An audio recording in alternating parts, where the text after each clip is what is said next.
Está começando o Mereu Talks, o seu podcast exclusivo sobre gestão de pessoas.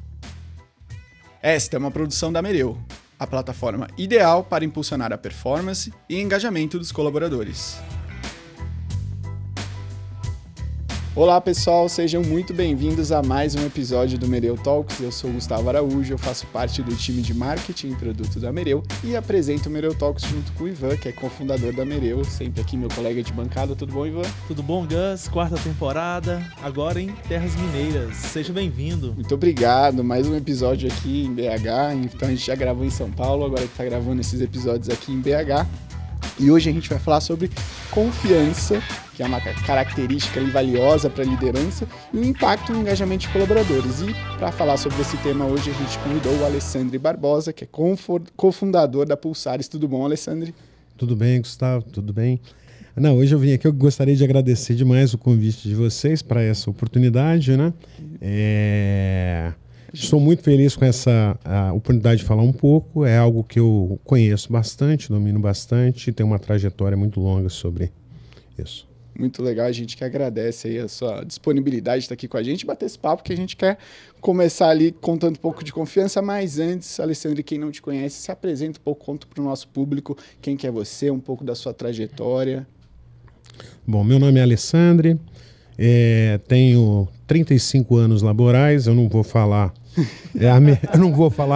quantos mais, porque senão eu vou entregar a minha idade, né? E vai parecer que eu já estou numa idade avançada aí no etarismo, né? Mas, na verdade, eu comecei muito jovem, comecei numa época complexa, né? Era uma época de ditadura militar, comecei a trabalhar lá em 1986. Em 1986, iniciei numa profissão que já não existe mais hoje, que era office boy, né?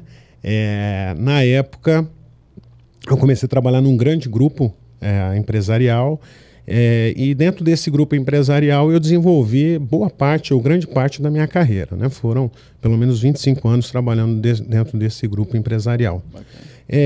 Eu era um menino chato, né? Eu tive um líder, e esse líder eu ficava incomodando esse meu líder. Eu falava, poxa, eu quero aprender, eu quero conhecer coisas, né? Então ele um dia chegou e falou, tá bom, Alessandro, nós vamos começar a trabalhar o Centro de Serviço Compartilhado. Isso lá naquela época, né? E falou, eu gostaria que você trabalhasse com o objetivo de expandir e agregar coisas dentro desse serviço compartilhado. Então, eu passei por área de compras, finanças, RH, e isso daí me trouxe um grande know-how em muitas coisas, né? Pulando alguns anos, por volta de 2000, uma empresa também, o Grupo Fiat aqui, me fez um convite, eu já trabalhava no Grupo Fiat, de transferir todo o centro de serviço compartilhado aqui para Minas Gerais. Então eu tinha que pegar todas as atividades que eu executava em São Paulo e trazer aqui para Minas e de outros estados também, de outras corporações dentro do Grupo Fiat. E assim foi feito. De lá para cá, eu resolvi, né? Chegou um dia que eu falei assim, não quero mais ficar nesse mundo empresarial. Eu falei, eu vou abrir minha consultoria. Então, em 2010, abri uma consultoria. Essa consultoria era, na época, uma startup de TI. E essa startup começou a crescer e se juntou com uma outra startup italiana, né? E aí começou a minha vida voltada para recursos humanos. Foi quando eu comecei a me empenhar muito mais com a parte de recursos humanos, porque eu precisava acreditar numa mudança, numa transformação das pessoas, porque o mercado de TI é um mercado extremamente complexo, muito difícil de você achar a mão de obra e muito difícil de mantê-la dentro da corporação, né? E aí, depois a empresa, passei a ser executivo, vendi minhas ações dessa empresa, passado um tempo, investi muito no clima organizacional, saímos de um ambiente extremamente tóxico em 2018 para um ambiente muito bom em 2023, inclusive fomos premiados, né? Ficamos 19º lugar no Great Place, resolvi sair dessa companhia para montar outras 3 empresas, montei o Grupo Pulsar, consiste em 3 empresas, Pulsares, que é parte de tecnologia, a Pulsar CI, que é comércio exterior, e a Pulsar PI, que é People Intelligence. Então hoje a gente ministra treinamento sobre gestão de pessoas, desenvolvimento em geral, fazemos implementação de sistemas, mais ou menos isso daí. Oh, muito legal, Alessandro. Eu queria começar o nosso papo sobre confiança. Sim. Se você pudesse trazer hoje, no contexto que a gente está vivendo, que você vê que as organizações estão passando, o que para você é de fato essa confiança e como ela impacta ali o desempenho e até o engajamento dos colaboradores nas organizações hoje? Sim, muito boa pergunta. Na verdade, confiança, eu gosto muito, né? De falar sobre confiança, porque confiança, na verdade, sim, para mim é um processo onde existe mutuamente uma relação que as partes acreditam que uma vai suportá-la dentro daquilo que ela tem necessidade.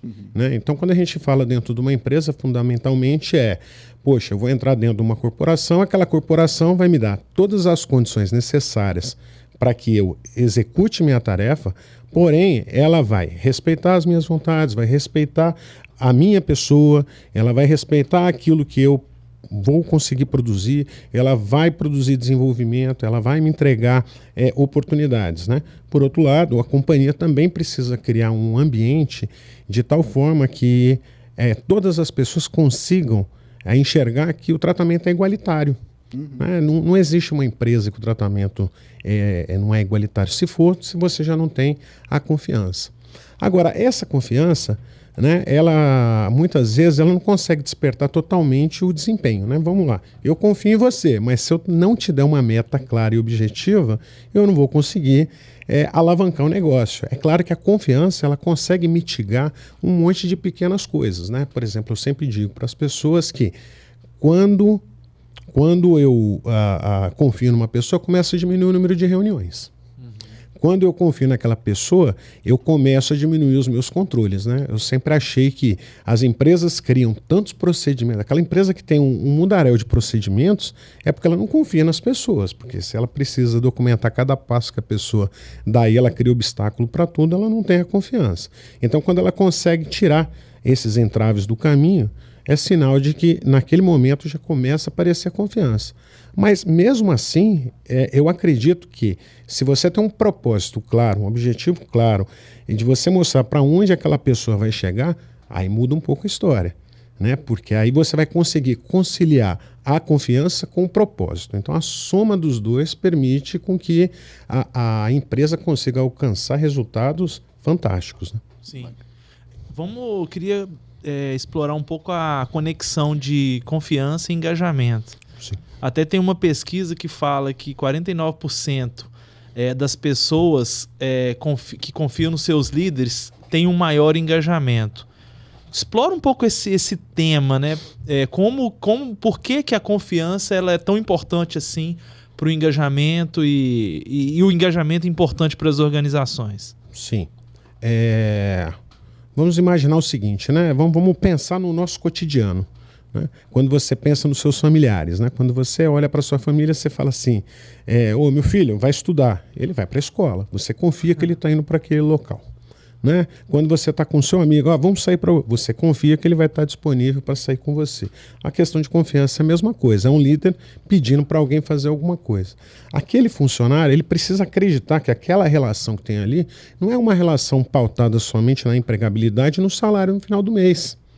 Né? Ela precisa estar pautada. A confiança, ela traz uma visão clara de que não é só a empresa. Né? A pessoa está ali para construir a empresa, mas ela precisa ter um objetivo concreto, ela precisa buscar esse objetivo, e esse objetivo não é ser tratado como um número, como muitas empresas tratam.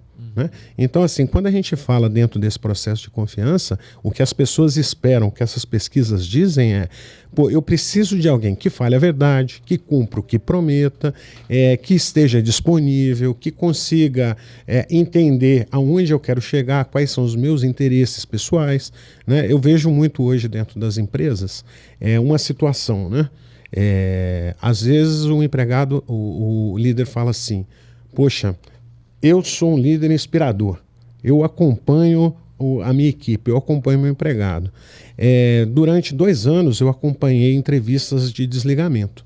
Nessas entrevistas de desligamento as pessoas diziam, tinha uma pergunta, você confia no seu líder? Aí as pessoas falavam, eu confio. O que te motiva a sair? Não, porque meu líder, naquele dia que eu estava doente, ele me liberou, mas ele não perguntou para saber se eu melhorei. Né? O meu líder, é um cara muito legal. Só que ele viajou, ele veio aqui para São Paulo, né? Ele visitou 3 clientes, mas ele não me visitou. Então, as pessoas querem ser vistas, as pessoas querem estar. Então, a relação de confiança por si só, ela é só um elemento. Eu confio em você, mas se você não estiver junto, entender a necessidade daquelas pessoas, você, vamos dizer, está deixando a desejar e você continua correndo o risco de perder pessoas. Sim. Então precisa ter um interesse genuíno, né? E o que eu percebo também muito é que as empresas, elas sabem disso, os líderes sabem disso, mas a maioria das empresas, elas não se preocupam em tentar fazer um diagnóstico. Peraí, deixa eu ver. Né? Eu acredito muito na questão dos números. Né? Quando todos os líderes falavam para mim, pô, Alessandro, eu faço tudo que você faz, eu falava, ok, quando eu pegar uma entrevista demissional, eu vou perceber. E eles faziam. É o que eu estou dizendo, eles passavam confiança. Mas não era só a confiança. Então a gente precisa começar a interpretar quais são os outros sinais, quais são as outras dores ou quais são os outros elementos que impactam nesse resultado. Né? Então, assim, eu percebo que muitas vezes as empresas acreditam piamente que, olha, eu estou seguindo meu código de cultura, eu estou fazendo, mas existe um pedacinho a mais para fazer, existe alguma coisa que falta. E sem um diagnóstico, você não consegue detectar isso. E, Alessandrino, na sua visão, quais são os passos práticos para quem quer construir ou até melhorar ou fomentar na organização esse ambiente confiável, esse ambiente onde as pessoas se sintam de fato que a confiança ali ela é mútua e está presente na organização e nas relações ali dentro? Eu acho que a primeira coisa é fazer um diagnóstico. Existem pesquisas, existem o Great Place, que é extremamente interessante. As perguntas são interessantes porque elas são comuns para um universo de empresas e você depois consegue fazer um comparativo desse universo. Né? Então, ter um diagnóstico, porque se é um diagnóstico, como que eu digo para alguém, você precisa melhorar aqui sem ter um diagnóstico? Porque existe uma coisa que eu falo muito para as pessoas, nós temos 2 cenários complexos na nossa vida, são os pontos cegos, e eles são claros, se é um ponto cego é porque eu não estou enxergando aquele ponto, né? E existem os nossos vieses. Né? Então, naturalmente, eu preciso trabalhar para combater o meu viés, o meu ponto cego. Então, um diagnóstico, muitas vezes, ele vai te trazer a informação sobre esses pontos cegos. Quer dizer, o que eu não consigo enxergar que aquelas pessoas estão enxergando. Né? Então, tem uma coisa, por exemplo, que eu vejo muito chamado favoritismo. Eu vou dar um exemplo claro do que eu já vi acontecer diversas vezes. Né? Normalmente, talvez você almoce sempre com a mesma pessoa do seu time. Para você é natural, porque aquela pessoa é a pessoa do seu cotidiano, da sua rotina. Tem mais afinidade. Tem mais afinidade, vocês fazem a mesma coisa, aí já tem um viés da afinidade. Né? Só que aquele funcionário que ele está observando isso, ele vai dizer, poxa, o Ivan sempre vai favorecer essa pessoa. Eu não vou ter espaço. Sim. Né? Porque o Ivan não consegue me enxergar, porque ele sempre enxerga essa pessoa. Então, por exemplo, uma das coisas que nós fizemos no passado almoce com as outras pessoas, convide as outras, faça com que as outras tenham interesse pelas outras pessoas, um interesse genuíno. Sim. Se você tiver um interesse genuíno, você já consegue demonstrar, mas você só consegue fazer isso se você tiver um insight. Se você não tem algum local para você se comparar, você vai olhar para qualquer uma das perguntas que eu te fizer e vai falar, mas eu faço isso. E eu vou dizer para você, a maioria das vezes você faz, mas tem algum ponto dentro daquele processo que está passando. E você não consegue perceber pelos pontos cegos e pelos vieses. Alessandro, tem a famosa matriz lá do Simon Sinek, né, que compara a confiança com o desempenho. E você mesmo disse que, né, ainda mais empresas muito grandes criam muitos controles, né? Isso. O quanto que esses controles podem ajudar no desempenho ou atrapalhar, até porque, igual você falou, se eu tenho muito controle, talvez está transparecendo que não confia, mas talvez se eu não tenho o controle, como que eu vou saber se a gente está melhorando ou piorando? Como é que é o equilíbrio disso? Como a gente pode equilibrar essa questão do controle, confiança, desempenho ali? Como que se enxerga? Assim, eu concordo muito com ele, gosto muito da visão. Para mim, ele tem uma visão muito... como que eu vou dizer? é muito, muito simples e objetiva do tema, né? E a questão do controle, o que acontece com as empresas? Elas criam controles que não têm necessidade. Assim, eu não sou contra ter o controle. Eu não acho. Eu acho que controles funcionam. Mas eu acho que o controle muitas vezes está vinculado à cultura. Quer dizer, o que tem a cultura da empresa? A cultura da empresa me diz que eu preciso ser transparente. Então, eu tenho que buscar um controle e verificar sobre transparência. O que eu sinto as empresas criam inúmeros controles que não servem para nada. No ponto de vista, no final das contas, não tem função aquele controle, né? Então, muitas vezes eu chego, quando eu vou dar algum treinamento, alguém fala, poxa, Alessandro, eu estou controlando A, estou controlando B, eu pergunto, para quê? Qual o propósito? O que você espera? E muitas vezes são eliminados esses controles, porque eu falo assim, pô, realmente, Alessandro, para que eu estou fazendo esse controle? Se você chegar para um empregado e perguntar para ele assim, poxa, ó, tem que controlar o que você veste, o horário que você come, para onde você vai, com quem você está almoçando, se você almoça ou não com um concorrente. O camarada fala assim, você não confia em mim. Eu estou sendo vigiado o tempo todo. Né? Qual que é a relação de confiança que você tem comigo? Né? Eu lembro que a gente instituiu um tempo atrás um cenário seguinte, você trabalha por resultado, você não trabalha por horário. Sim. Camarada, faça o horário que você achar conveniente para você fazer, mas tenha responsabilidade. Né? Você precisa se ausentar, você não precisa explicar o motivo da sua ausência, mas você só explica, vou me ausentar. Né? Eu não preciso questionar as suas ausências. Então, assim, tem muitas empresas, e as que eu tenho dado treinamento apontam muito isso. Mas por que você vai se ausentar? O que aconteceu? Elas querem fazer... elas querem entrar no detalhe da vida da pessoa, e muitas vezes as pessoas não querem. Se sentem invadidas. Se sentem invadidas, exatamente. E aí não tem confiança. Né? Quando eu começo a invadir demais, eu começo a perguntar demais sobre alguma coisa que te incomoda, né? Você vai falar assim, essa pessoa não confia em mim. É um processo natural do ser humano. Né? Se você me questionar muitas coisas aqui, eu vou falar, pô, esse cara não confiou em mim, eu vou embora. Né? Você falou um ponto que eu até conectei com o livro, aquele da acho que é Netflix, né? O No Rule Rules. Sim. Que é exatamente a cultura, né? A cultura ao invés de ter controles, a gente tem uma cultura forte, né? Exatamente. Então até eu lembro que eles não tinham política de viagem. Então não tem limite, mas tem uma cultura de cada pessoa vai fazer o melhor para a companhia. Sim. Então você ficar no hotel X ou Y, no voo tal, você está fazendo essa compra desse jeito na melhor interesse da companhia? Se tem, tá tudo ok. Não tem uma política. Né? Por exemplo, o cara vai viajar dos Estados Unidos para a Ásia e aí ele vai ter uma reunião no primeiro dia de manhã. E aí ele vai pegar uma classe executiva para ele dormir melhor e acordar 100% para aquela reunião importante. Então, é mais caro? Mas tem né, ele vai chegar lá Sim. bem disposto. E aí é essa questão. Então, eles não têm política, têm uma cultura. Ao mesmo ponto que se numa auditoria ou até numa discussão se descobre que, né, a pessoa não tem aquela cultura, ele não vai estar mais na empresa, né? Exatamente. Então, assim, muito conectado com a sua fala, tá, né, quem quiser ler o livro, acho que está muito bem dentro do que você falou aí, né? E uma coisa que é interessante, Jack Welch, na década de 90, já falava muito sobre isso. Né? Ele dizia claramente que a confiança é a força motriz, né, de uma empresa. Né? Onde existe confiança, existe o crescimento inabalável. Nada vai abalar aquele crescimento. Né? E a confiança consiste em todas as etapas, é o que você falou. É do financeiro, é do administrativo, é em qualquer área. Né? Uma coisa que eu vejo que sempre nós disseminamos muito, também a relação da confiança, o que a gente vê muito, por exemplo, às vezes eu vivo muito no mundo industrial, no passado era assim, né?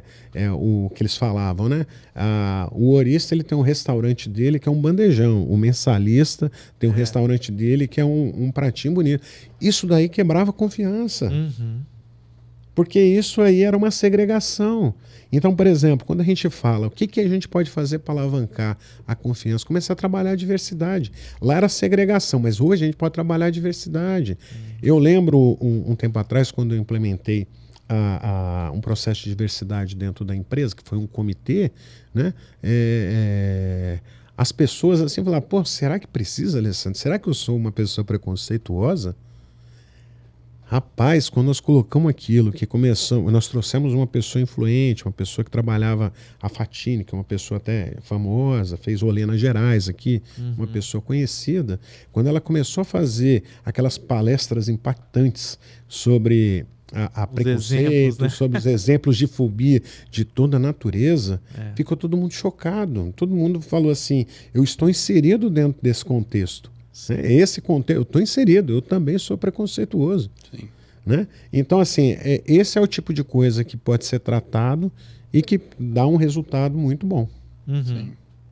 E queria saber, no meio, digamos assim, do caminho, né? A gente está ali com uma confiança, pode ser que não tão ótima, mas estabelecida dentro da organização, e a gente, no meio do caminho, tem uma quebra nessa confiança.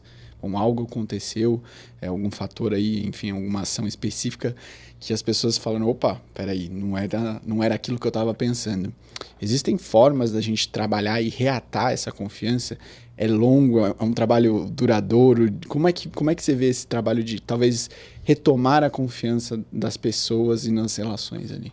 Eu queria separar só em duas coisas. Primeiro, existe a quebra de confiança, que é ruptura. Né? Quando ela chega numa fraude, quando ela chega num roubo, ela chega numa questão de assédio, é ruptura. Essa parte não tem como... Tem volta. Não tem volta, não tem né? volta, infelizmente... Quebrou o vaso. Aquilo foi. Ficou lá de novo. Exatamente. Acabou, essa parte não tem. Mas é claro que quando a gente fala, eu estou te dando um ambiente de confiança. Eu estou dizendo o seguinte, eu estou... se minha cultura vira e fala assim, dê voz às pessoas. Né? Qualquer sugestão é pertinente. A partir do princípio que eu faço isso, eu também estou abrindo espaço para a pessoa errar. E de maneira geral, quando que se quebra a confiança? Uma pessoa, quando ela erra, ela tenta consertar sem te falar. 99% das pessoas são assim. Poxa, eu fiz uma besteira aqui, deixa eu tentar arrumar isso daqui para nem aparecer, antes que apareça. Sim. Né? E não é porque a pessoa não confia, mas ela tá segurando aquilo. Ela fala assim, não, vamos ver onde que isso aqui vai. Sim. Né? E aí você descobre, aí você fala, poxa, teve uma quebra, rompeu a barreira. Você poderia ter me falado, deu mais dano por você não ter me falado do que se você tivesse falado. Né? Tudo isso vai na questão de você conversar, feedback constante. Falar, gente, ok, mas você não tente ser herói. Eu não acredito em heróis. Né? Todo mundo substituível. Pega aí, ó, qualquer pessoa de qualquer organização é substituível. Né? As pessoas morrem, são substituídas contra a vontade delas. Né? Aí, a Abílio Diniz foi substituído, já tem alguém na cadeira dele. Então, assim, não adianta a gente imaginar de que eu vou ser herói. Então, quando eu tento ser herói, eu acabo cometendo um monte de erro. Então, o que eu tento passar para essas pessoas, principalmente quando elas cometem o erro de elas tentarem resolver sozinhas, sem pedir ajuda, sem se colocar, sem parar para perceber ou interpretar direito o que está acontecendo, eu falo para ela, não tente ser herói. Vamos dividir. Né? É melhor você expor a situação e ter outras pessoas colaborando, né? Porque quando a gente está falando de confiança na colaboração, então vamos estender a mão, vamos pedir ajuda. Né? Não tem nenhum problema você ser humilde de pedir ajuda. Né? E eu vejo que muitas vezes é uma coisa óbvia. O camarada ele vacila num negócio muito pequeno. Eu lembro de um dia um camarada ele foi marcar um voo, já que você falou de voo, e ele marcou o voo com a data errada. E comprou o voo com a data errada. E chegou um dia, veio um avisinho, pô, o seu voo, mas o voo não era aquele dia, era no próximo mês. Cara, errou, já foi. Né? Paciência. Né? Agora, se a pessoa fala, não, deixa o financeiro pegar, deixa alguém pegar. Então, essa quebra de confiança, cara, tem que ser uma conversa, tem que estreitar o relacionamento, mas Quando tem uma quebra de confiança também, aí é que o feedback tem que estreitar mesmo. Porque para você reconquistar essa confiança, a pessoa também ela precisa ter um pedido de desculpa sincero. Né? Não é um pedido de desculpa da boca para fora. Né? Ela precisa também acreditar que cometeu uma falha, cometeu um erro, né? Que aquilo tem reversão, mas que ela precisa demonstrar essa reversão com algum outro fato concreto. Sim, e a questão do erro está bem ligado à inovação, né? Ou seja, a gente está falando da confiança, de compartilhar o erro e ser transparente em relação a isso, a gente está fomentando essa cultura de inovação dentro da organização, né? Onde o erro ele é visto, ele existe para se aprender mais rápido, né? Perfeito, o erro é totalmente pertinente. Se eu quero ter visão de inovação, mindset de crescimento, eu tenho que conviver com o erro. Tem que ter uma tolerância. Né? Até porque todo mundo erra. E, por exemplo, esses dias atrás, eu vi uma pesquisa da Gartner. Estava dizendo o seguinte, 1 em cada 5 líderes não quer mais ser líder. Porque ele não quer conviver com o erro de terceiros. Essa era uma das situações. Ele não quer mais ter aquilo. Metade da companhia, quer dizer, 1 em cada 2 pessoas, não confiam na empresa. Porque a empresa, por mais que diga que é tolerante com o erro, ela tem um autocrata lá em cima que diz, não, cara, você não poderia ter cometido esse erro. Sim. Quer dizer, eu quero que você inove, mas eu não permito com que você tenha esse erro. Então, assim... Uma inconsistência, né? Então, assim... E aí se perde a confiança, né? E aí se perde, exatamente. E assim, é muito difícil, né? Quando você pensa assim, se você trabalha numa estrutura que tem autocratas, é muito difícil romper. Porque o autocrata nunca vai querer estar errado. Ele não aceita estar errado. Ele sempre vai dizer, a minha visão é a correta. Eu até brinco que o autocrata poderia trabalhar sozinho, né? Porque senão ele clonar pessoas... Talvez a parte da pesquisa lá que não gosta de ter o seu líder, é o especialista. Exatamente. Mas, entrando aqui num outro tema, o podcast a gente gosta de fomentar as dicas práticas.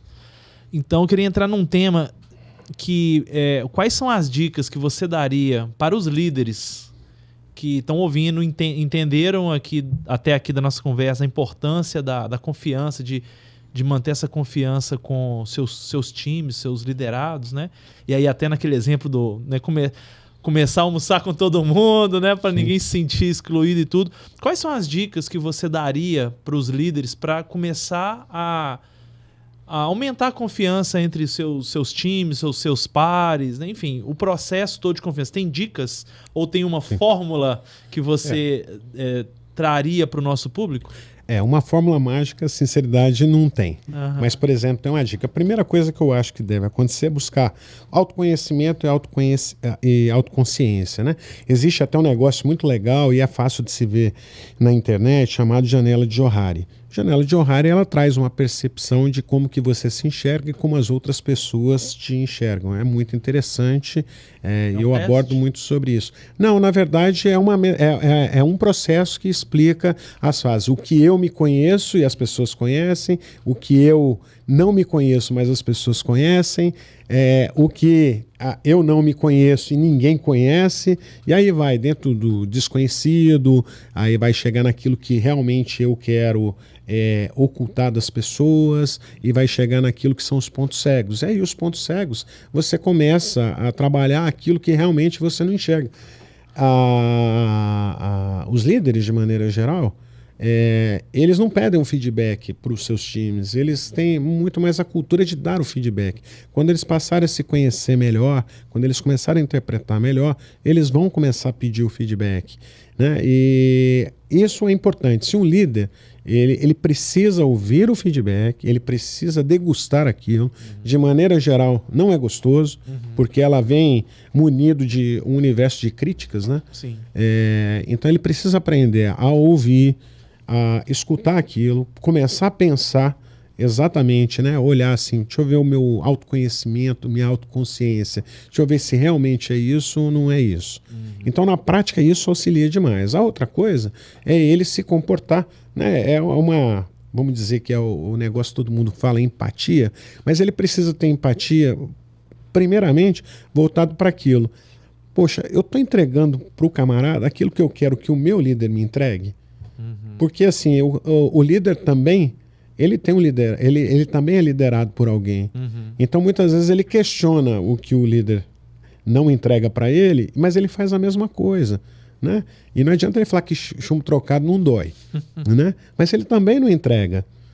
Né? Então, muitas vezes, ele tem que se colocar na condição, poxa, o que ele está esperando? Né? Então, ele tem que pensar o seguinte, qual que é a audiência dele? A audiência dele é o time dele. Então, se ele tiver um autoconhecimento, ele vai passar a conseguir enxergar os vieses, ele vai conseguir enxergar seus pontos cegos. Se ele tiver essa questão da empatia, ele vai conseguir ouvir, ele vai conseguir interpretar e ele vai conseguir buscar soluções para aquilo. E se ele começar a olhar, cumpre o que eu prometo, fala a verdade, né? Vamos pegar aí como se fosse um tripé. E me importo realmente, genuinamente com você, né? Que é a outra parte. Aí eu acredito que a liderança ela vai ser reconhecida, né? Eu até brinco, né? O camarada vira e ele fala assim, pô, eu sou um líder. Eu falo assim, tá bom, qual foi o grande feito que você fez? O que você realizou? Né? As pessoas buscam realizações nas outras. Sim. Né? Todo mundo sonha com realização. Né? Quando você olha os atletas de alta performance, são assim. Todo mundo, até hoje, por exemplo, Fórmula 1, todo mundo fala sobre Ayrton Senna até hoje. Já se passaram inúmeros pilotos, mas por quê? Pelo que ele transmitia, pelo que ele passava. Ele se importava com os outros, ele se colocava no lugar do outro. E de todos esses que passaram, é só ele que fazia isso. E é por isso que ele continua em evidência. Sim. Antes da gente terminar esse bloco aí da confiança, eu queria trazer um pouco para a realidade de quem está ali no trabalho remoto, no híbrido, e como essa questão de confiança pode transparecer as telas, né? Como é que você vê essa relação do trabalho e da confiança para as pessoas que não estão no presencial e como a pandemia e esses novos modos de trabalho influenciaram a relação das pessoas e a confiança das pessoas dentro das organizações? Esse modo de trabalho remoto, assim, eu já vivi um pouco antes da pandemia, entendia bem como ele funcionava, o meu time que trabalhava comigo também entendia muito bem e a gente conseguia se relacionar bem por dois motivos. Primeiro, pela transparência, né? Quando você vai lá no processo de contratação, né? Eu brinco que a confiança e todo o processo ele começa antes da contratação, é quando eu crio a vaga. Quando eu crio a vaga, eu tenho que descrever exatamente o que eu preciso e o que eu estou buscando para aquela posição. Então, quando você contrata a pessoa, você fala, poxa, olha, você vai estar na sua casa, mas você não está sozinho. Começa por aí. A primeira coisa, ele precisa entender que ele não está sozinho. Então, o que nós sempre fizemos, né? Assim, e continuo fazendo hoje. Cara, vamos fazer reuniões virtuais.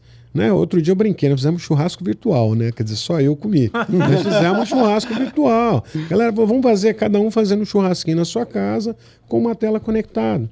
É o melhor dos mundos? Não é, mas é uma maneira de você aproximar. A pessoa precisa se sentir parte da empresa. Porque, assim, de maneira geral, a maioria que fica remoto acaba que vira, que eu brinco, uma MEI, né? Ele está lá isolado, ele não consegue se conectar com a cultura, então eu preciso fomentar a cultura.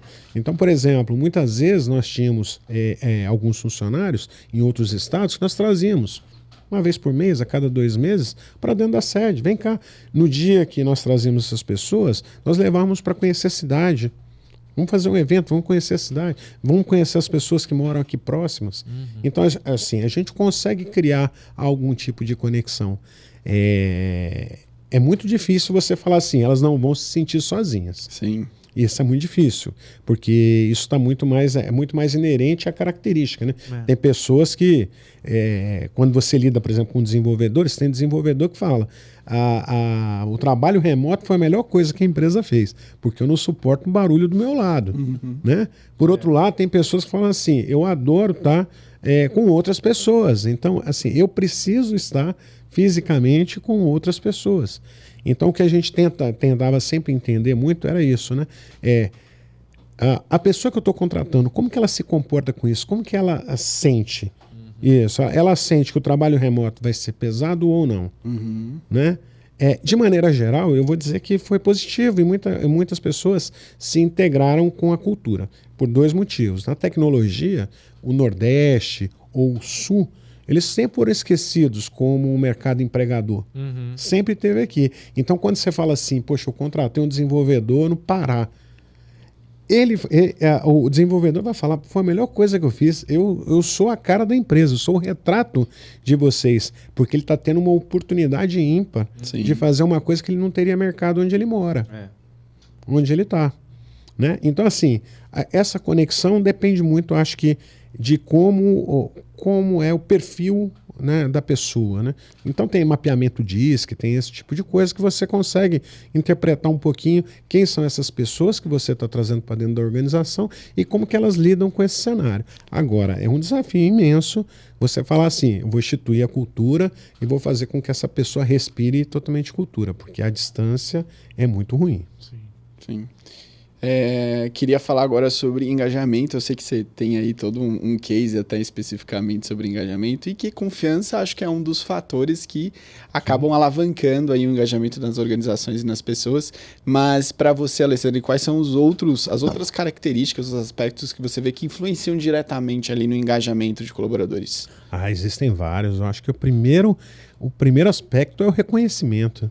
Né? Se não houver um reconhecimento de um profissional, se ele não tiver aquele reconhecimento para os outros, se você não celebrar, né? Eu sempre brincava na companhia, você vê um jogo de vôlei, a cada ponto alguém celebra. E mesmo quando perde. Por que a gente dentro da companhia a gente não celebra as pequenas vitórias? Sim. Né? Por que a gente não sai para jantar? Por que a gente não sai para ir lá no Escape 60, né? Fazer uma diversão, jogar um boliche? Né? Por que nós não fazemos isso? Então, eu acho que para você engajar, você precisa trazer para algumas pessoas a novidade. Vou dar um exemplo. Uma vez nós levamos um pessoal para jogar boliche. O camarada falou, muito jovem, falou assim, eu nunca joguei isso. Cara, como foi divertido. E naquele de joga boliche aqui, joga ali, acaba que, quer queira, quer não queira, o assunto da empresa, os objetivos da empresa surgem naquele momento. É inevitável, porque só tem pessoas da empresa naquele local. Né? Então, assim, isso vai engajando. E a outra coisa que eu acho que funciona também muito bem é a questão da comunicação. Né? Tem vários nomes aí, as lives que as pessoas fazem. Né? Tem a hands-on, all hands, WWT, eu já vi um bocado de nome aí para essas lives. Mas eu acho que é interessante quando você chega para essas pessoas e fala o seguinte, ó, nós fizemos isso aqui é o que nós realizamos, isso é o que nós estamos fazendo nesse momento, isso é o que nós vamos fazer no próximo mês, porque como ela é recorrente, né? O que nós vamos fazer no próximo mês, e isso aqui são pessoas que se destacaram, eu acho que é fantástico.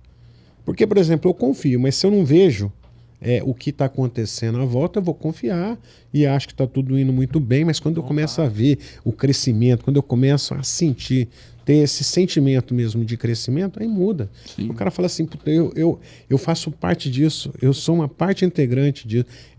Tudo que acontece tem o meu dedo aí. Né? E as pessoas precisam se sentir importantes. Sim. Você já falou algumas, agora, igual como o Gus falou, a gente falando de engajamento e também de confiança, né? No trabalho remoto, você já falou lá do churrasco virtual, só você come, brincadeira aí. Mas tem outras dicas, digamos assim, que você, poxa, acho que essas outras dicas aqui também é legal para criar esse ambiente de confiança e engajamento, trazer as pessoas para dentro, né? A gente costuma dizer que a gente está vendo a pessoa e a tela, mas não está vendo o que está do lado dela, atrás dela, e pode ser que está pegando fogo ali, criança chorando. Como engajar e criar confiança nesse ambiente que trouxe benefícios, né, como a gente comentou aqui, mas também desafios nesse sentido, né? Assim, eu acredito muito, né, como a distância a gente acaba utilizando os próprios chats para você fazer essas conexões. Né? Então, por exemplo, já teve situações que eu vi, por exemplo, recentemente eu vi isso numa empresa onde as pessoas traziam as famílias para se conhecerem. Era um bate-papo virtual mesmo. Sim. Né? Era um momento virtual para bater um papo. As pessoas criaram, por exemplo, Um dia fizemos uma pesquisa lá, quem que gostava de música? Aí descobrimos lá que um toca violão, o outro toca guitarra, o outro é baterista. Falou, pô, vamos tentar fazer uma música, um concerto virtual, porque isso começa a gerar outros estímulos, e aí você começa a conhecer as coisas das pessoas. A gente falava assim, pô, nós vamos fazer lá o dia do pet, né? Mas como que a pessoa vai levar o pet dela para a empresa à distância? Não tem. Só que ele apresenta o pet, ele pega no colo. Então você começa a entender o que as pessoas gostam, né? A outra coisa, é o que eu falei, é o feedback recorrente, é a preocupação com o bem-estar. Cara, como você está? Como está a sua família? O que está acontecendo à sua volta? Você precisa de alguma ajuda? Às vezes eu sinto que as pessoas têm medo de fazer essa pergunta. Você precisa de alguma ajuda? Sim. Porque ou está parecendo que é piedade, que é dor, qualquer outra coisa, mas não é. Às vezes a pessoa quer uma ajuda e ela tem vergonha de pedir ajuda, mesmo confiando. Mas ela fala, poxa, eu não vou pedir isso para a empresa. Será que a empresa... Pô, ela está longe, eu estou aqui... Estou aqui em Joinville, a empresa está lá em Manaus, eu não vou pedir. Né? Eu acho que é um abuso. Quem acabou de entrar na empresa? Quem acabou de entrar na empresa precisa ter um onboard extremamente estruturado para poder se sentir parte integrante. Né? Que aí nós estamos falando, mas aí isso já me veio à cabeça aqui. Né? Se você tiver um onboard extremamente estruturado, né? Com informações sobre a empresa, com vídeos institucionais, por exemplo, esses dias atrás eu vi, foi muito legal, dentro de uma empresa que eu fui. A empresa pediu para que os funcionários separassem, pediu para as famílias dos empregados que fizessem uma homenagem para os funcionários. Aí o funcionário fez 10 anos de casa. O funcionário não sabia que a esposa ou o filho fizeram uma homenagem para ele e eles divulgaram isso dentro de uma videoconferência. Sim. Aleatoriamente, não era assim, hoje nós vamos ter a nossa área aqui, nós vamos ter uma conferência sobre qualquer coisa e colocaram um vídeo. Né? A pessoa falou assim, poxa, imagina o filho falando, pô, meu pai é um herói, meu pai que trabalha aí com vocês é um herói. Então, assim, o estímulo que a gente pode dar, ou que as empresas podem dar é isso, é tentar diminuir essa distância com ações dessa maneira. E talvez até explorando o benefício dela, né? Por exemplo, igual você falou do pet. Se fosse num ambiente normal de trabalho, às vezes as empresas não aceitam os pets, você nunca ia conhecer o pet do colega. Exatamente. Mas com a questão do remoto, com as câmeras, você consegue trazer as várias pessoas em vários outros lugares para dentro da sua casa. Apresentar o filho, a esposa, o pet... de uma maneira totalmente digital, né? Exatamente. Mas acho que são várias as coisas. Um dia eu descobri, por exemplo, eu sou um cara que eu gosto muito de heavy metal. E é uma coisa que não tem mais hoje, né? Os jovens não conhecem heavy metal. Se você for num show hoje, todos têm cabelo branco e... Né? Daqui a pouco acaba. Mas aí, um dia, um tempo atrás, um jovem, 20 anos... Poxa, Alessandra, eu escutei um Iron Maiden. Eu falei, pô, mas que legal, né? Mas por que você escutou? Não, porque você falou desse tal do Iron Maiden. Eu fiquei interessado, né? Mas isso foi também numa reunião de trabalho. Foi numa reunião de trabalho. Pô, citei aquilo. Então, assim, a gente tem que pensar assim, a nossa palavra tem um poder muito grande.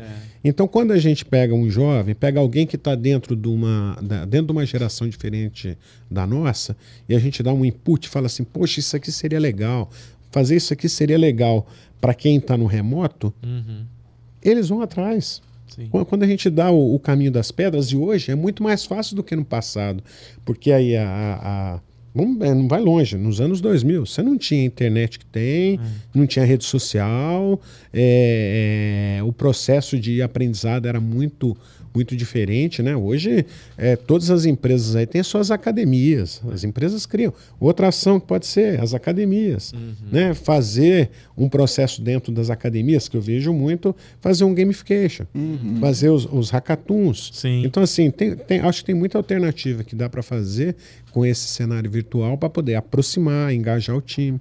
Mas, assim, o principal é aproximar o time, deixar o time envolvido, mesmo à distância, e promover eventos sociais à distância. E com o avanço tecnológico, inteligência artificial, mudanças aí de modelos de trabalho, mas não só modelos, mas formas e trabalhos mesmo, papéis nas organizações, Alessandro, como você vê que a confiança e o engajamento estão sendo impactados ou vão ser impactados ali no futuro? Você acha que isso a gente precisa fomentar ou trazer uma segurança para as pessoas em relação a isso? Como é que você vê esse cenário? Eu acho que vai ser muito impactado, mas por 2 motivos, né? Queria trazer só um pedaço aqui de uma história. Nos anos 2000, você tinha excesso de mão de obra qualificada, sobrava. Você tinha mão de obra qualificada e você perdia muito fácil. E o processo de aprendizado era muito longo. O que acontece hoje? Hoje é o inverso. Hoje, eu não tenho mão de obra qualificada, o aprendizado é muito rápido e o aprendizado de hoje se torna obsoleto em 2 anos. Então, eu acho que onde vai ter o maior desafio, e já é hoje um desafio muito grande, mas o maior desafio vai ser na parte de recrutamento e seleção. Por 2 motivos. Né? Hoje o camarada ele pega um currículo lá, um desenvolvedor. Cara, o desenvolvedor talvez ele seja desenvolvedor de uma tecnologia que não se usa mais.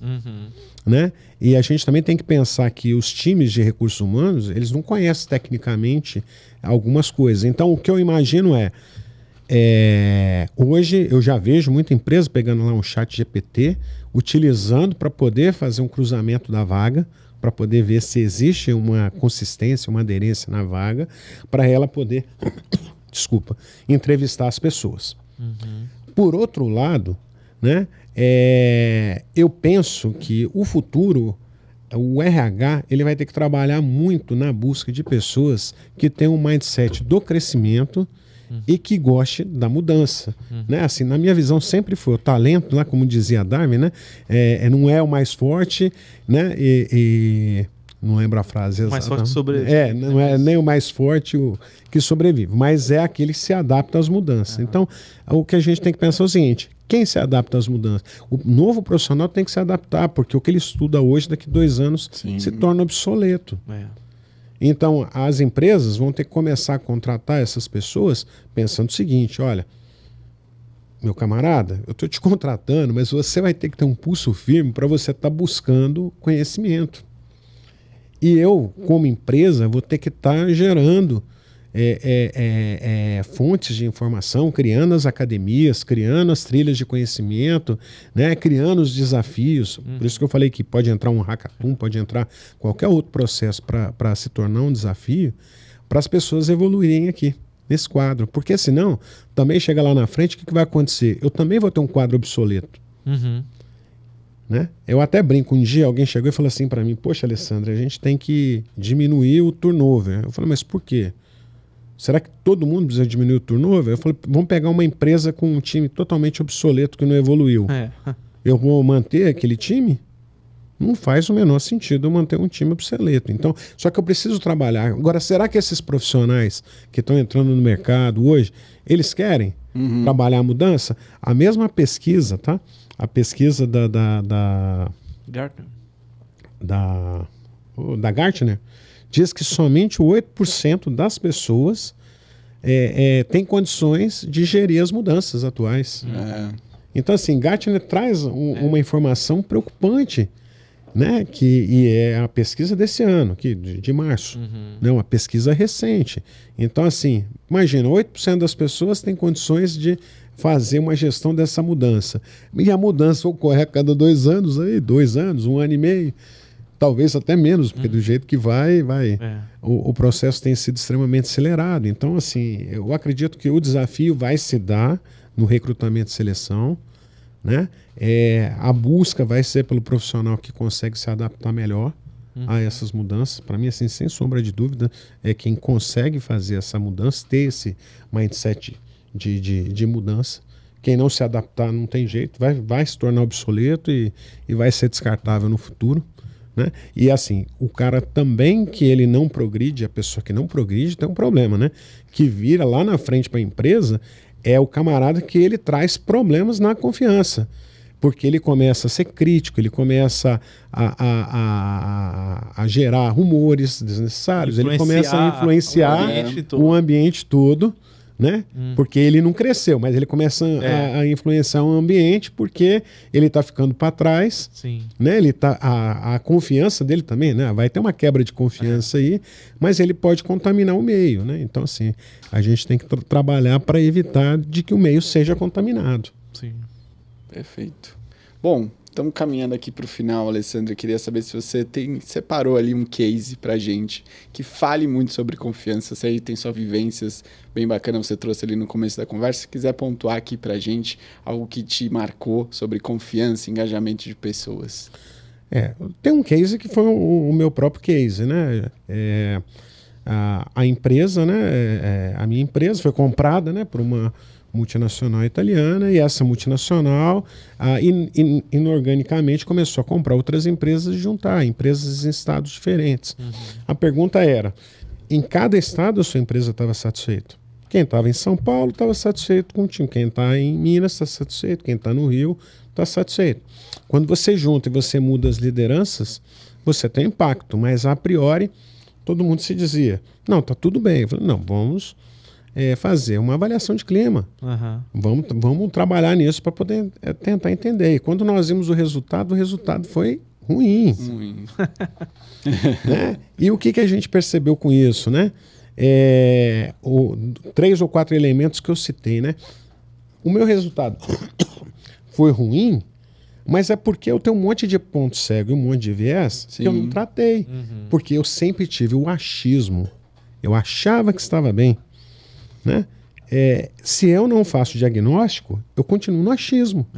Eu só acho que está tudo bem. Se todo dia eu almoçar com o Ivan, ele sempre vai me dizer que está bem. Porque eu não estou almoçando com os demais. E quando eu for almoçar com os demais, se eles não têm uma relação tão próxima de confiança, ele fala, pô, se eu falar isso, também ele vai me mandar embora. Então eu não vou abrir aquela informação. Sim. Né? Então, assim, o que nós aprendemos foi isso. Então, poxa, vamos reagir. Então nós vamos para um processo de reação. E reação significa a gente baixar a régua, a gente aprender com os nossos erros, falar assim, poxa, eu estou errando aqui, vamos verificar assim, o que dá um resultado imediato. Então, poxa, comunicação dá um resultado imediato. Quando eu amplio a comunicação e o feedback, é um resultado muito rápido. Quando eu passo a dar feedback constante, é um resultado também extraordinário. Quando eu celebro com as pessoas, poxa, é uma coisa tão simples, né? A pessoa faz o trabalho bem feito e eu falava assim, tá bom, fez o que eu estou pagando para fazer, não é isso. Vai além disso. Tudo bem que ela fez o que nós estamos pagando para fazer, mas, cara, ela fez com... Olha a qualidade visual, né? Olha a estética, se preocupou com fonte, com isso, com aquilo. As pessoas começam a se preocupar com outras coisas. Né? Agora, se eu não valorizar aquilo, o camarada vai me entregar um papel de pão. Sim. Né? Porque se o que importa é só o resultado, não é o contexto, o conteúdo, o formato, né? Então, assim, isso foi o que nós aprendemos. Então, a gente começou a fazer pílulas de pequenas coisas. Começamos a aplicar pequenas coisas, pequenas mudanças. E as pequenas mudanças, elas vão reverberando em outras mudanças. Então, quando eu mexo com comunicação, né, eu vou impactar em outras áreas, em outras frentes. Quando eu começo a fazer uma ação social, né, na época lá, ajudar a Ucrânia, ajudar Pernambuco, ajudar aqui a CUFA, vamos fazer uma campanha com a CUFA. Quando você faz uma campanha com a CUFA e fala assim, qual colaborador quer ir lá na favela entregar isso? Um monte levanta a mão, porque eles estavam esperando uma ação da empresa para poder fazer isso. É porque a empresa nunca se moveu naquele sentido. Sim. Mas ele falou, poxa, a empresa me convidou, eu estou me sentindo importante em fazer essa entrega, essa atividade. Né? As pessoas querem ter orgulho de fazer alguma coisa que enriqueça. Outra coisa que foi muito legal, vamos dar voz às pessoas. Né? De repente você chega na empresa e fala assim, pô, alguém gostaria de falar alguma coisa sobre a empresa? Um monte de mão levantou, falou, pô, eu queria, eu gosto daqui, aqui é um local feliz, as pessoas se dão bem, mas a gente não dava voz.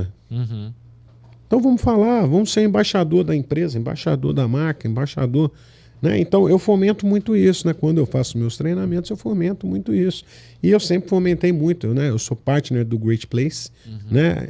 Trabalho muito na implementação de pesquisa de clima. E eu acredito que quando a gente implementa o clima, nós vamos ter uma ascensão, uma curva exponencial muito grande. E é claro que a gente tem que ter um objetivo. Então, onde que eu quero? Eu quero crescer rede social, eu quero melhorar a qualidade dos meus projetos, eu quero melhorar meu relacionamento com o cliente. E aí vai entrar muito no aspecto cultural, né? Eu tenho que olhar para a minha cultura e falar, peraí, o que eu preciso atacar? Né? Se eu tenho um problema de backlog com o cliente, talvez não adiante eu atacar a rede social, porque vai piorar. Né? O meu cliente reclama, eu aumento o meu número de seguidores, vai ser mais gente vendo a reclamação do meu cliente. Então, aonde que eu quero atacar? Né? Então, esse foi o exercício, esse foi o aprendizado, e isso aí fez com que a gente melhorasse substancialmente a nossa nota, a visão, né? E acabou que isso também virou palestra, virou um monte de coisa. Né? Mas foi mais ou menos isso. Alessandro, você falou ali, até como o tema é confiança, né? Fazer a pesquisa, a gente precisa de implementar as ações, né? Porque também, senão você perde a confiança na pesquisa, né? Sim. Exato. Só fazer a pesquisa, até, né? Uma dica aí para... Senão você só pergunta, ouve a resposta e aí? Para que você me perguntou, né? Até como que você fazer as ações e como que é essa comunicação, como que mostra o resultado, você pode ilustrar para a gente? Sim, sim. Na verdade, foi implementado tudo com muita transparência. Foi implementada a pesquisa, veio o resultado. É claro que nós pegamos o resultado, fizemos uma análise do que era, fizemos uma curva de impacto, né? Impacto e urgência.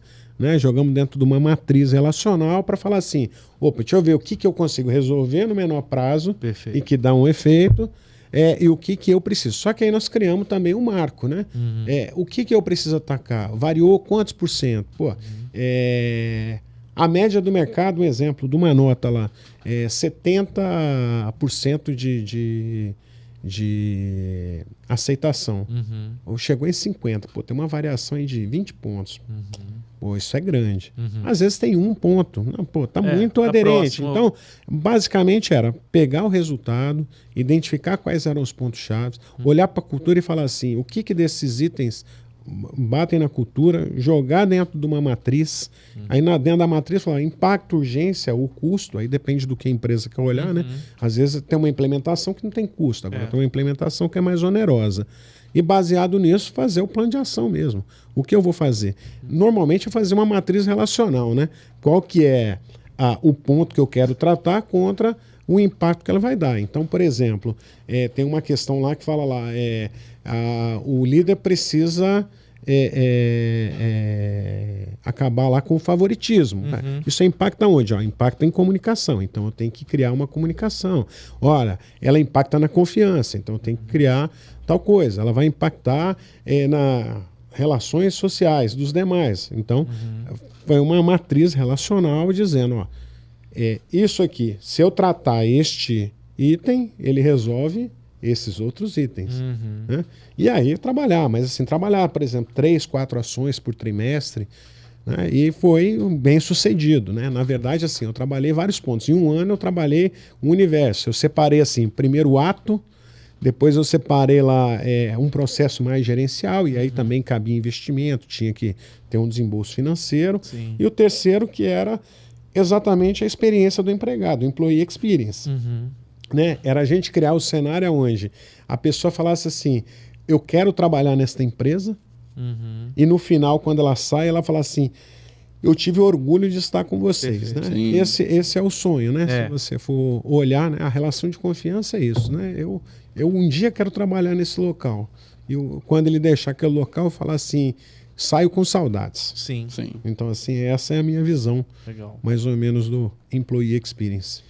Alessandro, muito obrigado. Queria agradecer, acho que foi um papo muito esclarecedor, e não só isso, né? Acho que trouxe vários insights ali sobre como a confiança ela tá não só ali no papel da pessoa com o líder, mas sim em todas as relações que permeiam ali em organização e estrategicamente quando a gente quer atuar também. Então, agradecer sua participação aqui nesse episódio em Belo Horizonte. É um prazer estar aqui na casa, né, Ivan?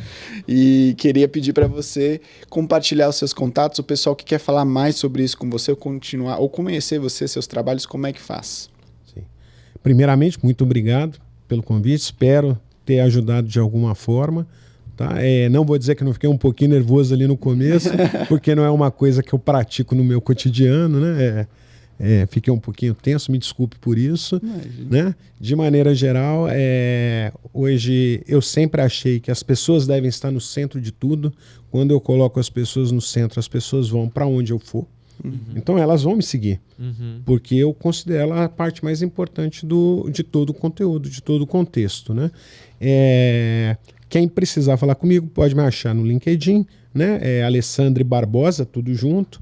Né? Meu e-mail também é fácil, alessandre.barbosa@pulsares.com.br e o da empresa pulsares.com.br. E se alguém precisar de alguma ajuda com a implementação do Great Place, também estou à disposição. Se tiver algum tipo de dúvida, pode me acionar tranquilamente. Eu sou um cara que eu gosto muito de sempre estar colaborando e ajudando as pessoas, independente de estabelecer uma relação comercial. Acho que o network é extremamente importante e fica o meu sincero agradecimento. Muito obrigado. E você que está ouvindo a gente pelo Spotify, não deixa de seguir a gente. Se você está assistindo a gente pelo YouTube, se inscreva no nosso canal, assim você recebe as nossas notificações de novos episódios e os novos conteúdos. Além disso, a Mereu também está no Instagram e no LinkedIn, é só procurar a gente por Mereu Brasil. Lá a gente, além dos episódios do Mereu Talks, você encontra diversos conteúdos sobre gente e gestão. E, além disso, a gente tem a nossa comunidade, o Conexão RH, exclusiva para profissionais de RH, onde a gente tem muita troca. Inclusive, vários temas aqui do Mereu Talks a gente tira da nossa comunidade e a gente consegue fomentar bastante troca, benchmark de profissionais. Ali é uma comunidade bem bacana. Se você se interessar, a gente vai deixar também o link para participar da nossa comunidade. E é isso, Ivan. Queria agradecer aí a sua parceria de bancada, mais uma vez, mais um episódio, e muito obrigado por me receber aqui em BH, né? Eu que agradeço, Gus, pela sua visita aqui em BH. Volte mais muito bom, vezes. Eu gosto muito. É isso. Para vários episódios. É isso, faltou o pão de queijo na bancada. Opa, aqui. Mas calma, depois a gente resolve esse assunto. Queria agradecer realmente ao Alessandro. Anotei aqui várias ações para eu mesmo praticar. Então, assim, eu acho que também o pessoal tirou várias dicas práticas que vão aplicar aí no dia seguinte, no dia a dia, no trabalho, com as suas relações, né? Líderes, Exato. liderados e tal. Então, obrigado. Continua acompanhando a gente aí, pessoal. Obrigado. Até mais. Até o próximo episódio. Tchau. Obrigado. Contem comigo.